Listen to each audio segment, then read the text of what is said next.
10 weapons that appeared in WoW's game files at one point or another, but were never made available to players for whatever reason. First up, we've got Frostmourne. Frostmourne was actually in the game files since WoW's launch, but was never shown in-game until Wrath of the Lich King's expansion in 2008. And I know you will show restraint when exercising your great power. With the official lore behind the weapon being that it was destroyed by Tyrion, it's very unlikely to ever be obtainable by players, especially since Frost Death Knights take the remains of the broken sword to make their artifact weapons. The sword in the game files is the only weapon in game with a meta socket on it.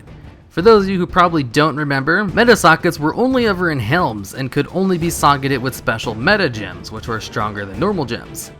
But they don't appear on any new pieces of gear anymore since Warlords of Draenor. The weapon also gives you a Lich King buff, presumably changing your armor to that of the Lich King's. Or maybe it would actually turn you into the Lich King, making you hostile to everyone until you were killed by your friends. Maybe it would even delete your character once you died, since the weapon in lore does consume your soul. That's probably why it was never made available to players. And totally not because it's the most iconic weapon in the game, wielded by one of the most popular villains ever. Let them come. Frostmourne hungers. The next weapon, called Shard of the Defiler, is a legendary dagger. It supposedly has the ability to turn your character model into a demon, and gives a passive 15% melee attack speed boost and crit chance. When it was very first data mined in vanilla WoW, it also did some of its melee damage as shadow damage, which would have been interesting because, as far as I know, there has never been a melee weapon in game that has done magical damage. There was once a quest item Dagger in the beta version of the Burning Crusade that did arcane damage instead of physical damage, and mages in beta were able to get it to insane levels of damage, making battle mages a real and overpowered thing. But that never made it to life, and neither did this dagger. Some speculation on the dagger was that it was supposed to be part of the original Hygel raid from vanilla WoW, not the battle for Mount Hygel added in BC. For those of you who don't know, the zone of Hygel was blocked off all the way until Cataclysm when it was turned into a leveling zone. And there were rumors that Blizzard had plans for some kind of raid there, since while the zone was not accessible to players, it was fully textured. It even had the skeleton of Archimonde on the tree for a while. A lot of effort was put into the zone, but it was never used for anything, and this dagger might have been a reward from the scrap zone, seeing as its name can be traced back to Archimonde, and it gave a demon appearance. Next up, we've got Thunderfury, Blessed Blade of the Windseeker Deprecated.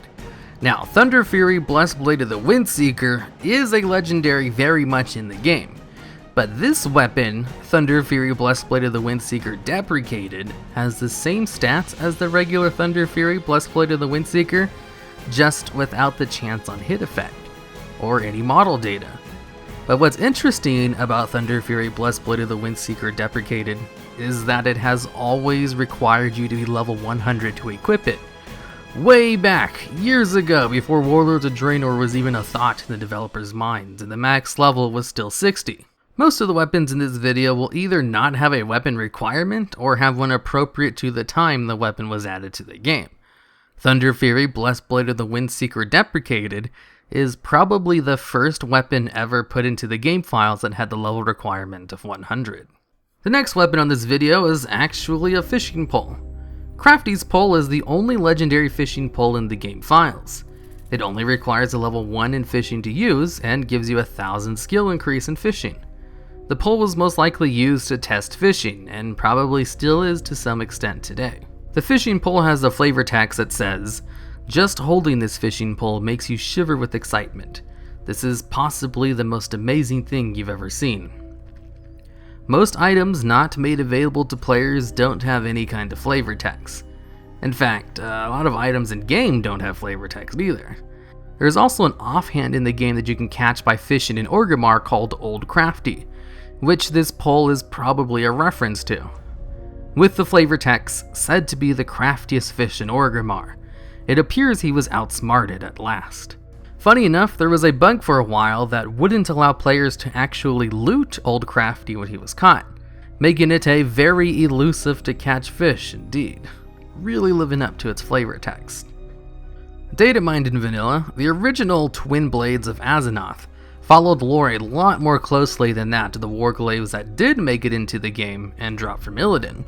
The twin blades were a weapon that had an on-use effect, which would split the weapon into two separate weapons, called the Warglaive of Azeroth right and left. Its equip effect was pretty similar to the effects of the Warglaives in-game. Extra melee haste and bonus damage when fighting demons. These never-added Warglaives also had the same model as the Warglaives the Demon Hunter on the box art for Vanilla WoW is using, maybe indicating that they were going to be added sometime in Vanilla WoW, but were scrapped and replaced with two separate legendary weapons with better graphics that dropped from Illidan later on in the Burning Crusade and Black Temple. The Fudge Hammer is a legendary weapon that appeared in early alpha builds for Warlords of Draenor. Its flavor text reads, Legendary Weapon of Warlord Blackhand. Legendary status derived from its name, not its power. The hammer is obviously just a joke item, either put in the game to mess with data miners or for testing. But I'm not sure what kind of testing could be done with the Fudge Hammer. It's not like it has amazing stats or anything, and its only effect is to get +2 attack power, which is a pretty insignificant amount of attack power. So I'm pretty sure it's just a joke. Blizzard likes to put some stuff in the game files sometimes just to mess with data miners. Next up we've got the Troll Guitar. This weapon is a unique model guitar used by the troll in the band that plays during the Darkmoon Fair. The effect of the weapon is to make your character appear to play the guitar. There are 2 other guitar weapons in the game which were available to players at one point in time, and are used by the other NPCs during the concert in the Darkmoon Fair. But for some reason, the troll guitar was never made available for whatever reason. So now, if you want your character in game to look like he's playing a guitar, you better get lucky and grab either the Blood Elf guitar, or the Arcanite Ripper off the Black Market Auction House, or just play an undead. During the Argent Crusade daily quests, you had to equip a lance and then mount one of the many racial mounts available to you, and then go off into amazing mounted combat that 90% of the WoW community hated. But did you know, Blizzard had intended to include specific racial lances as well? The idea was scrapped pretty early though, as Blizzard only finished 5 of them before stopping that shit and just making faction-specific lances instead. The ones they did manage to make were the Draenei, Gnome, Dwarf, Human, and Troll lances. Once again confirming Blizzard's alliance bias, as they were clearly working on the alliance lances before Horde. Next up we've got another joke weapon used for testing called Tigole's Trashbringer. This weapon was added in the Wrath of Lich King Alpha and given to Death Knights with their talents. Tigole was the username of WoW's raid designer at the time, and the weapon had the flavor text, "Trash getting you down?" In addition, it used the weapon model of the ashbringer itself. The weapon did terrible damage though and only vendored for 1 copper. Funny enough, its item quality was upgraded to artifact quality with Legion, which probably had something to do with the ashbringer finally being added to the game for reals. I should probably mention here as well that the ashbringer was itself a weapon that was in the game since Vanilla WoW but never added, and had all kinds of rumors and speculations on how to get it, that Blizzard referenced with its hidden skin requirements. I'd normally go into more detail about this item, but I've already covered it in extensive detail in another video of mine, and it's a super well-known weapon that's famous for never being added. And I'd like to put more obscure stuff in these kinds of videos. So now then, on to the last item on this list. Martin's Broken Staff, originally called Martin Thunder, was a GM item that had no weapon type, so it could be equipped by all classes, gave 100 resistances to 4 different elements, and had an on-use effect to instantly kill enemies within 30 yards. It was once one of the few artifact quality weapons in the game files, which was a thing always in the game since launch, but never made available to players until Legion. The weapon was changed in patch 3.3 to Martin's Broken Staff, a poor quality weapon with most of the same stats, but with its effect now reading, the caster commits suicide, instantly killing themselves. This change to the item was made a short time after the whole Martin Fury fiasco. Martin Fury was a shirt item with the effect to instantly kill everything within 30 yards, just like Martin Thunder. Only it had a limited amount of charges. A player was given this shirt by mistake from a GM, and then the guy who received the shirt gave it to one of his guild members, who then used it 14 times to one-shot raid bosses, giving them record kill times and even a few world first achievements. When Blizzard found out, they banned everyone who was in the guy's guild for 24 hours, and then banned the player who used the shirt permanently. They then changed the shirt to a poor quality item and then changed its effect to instead kill the player instantly, rather than everything around them.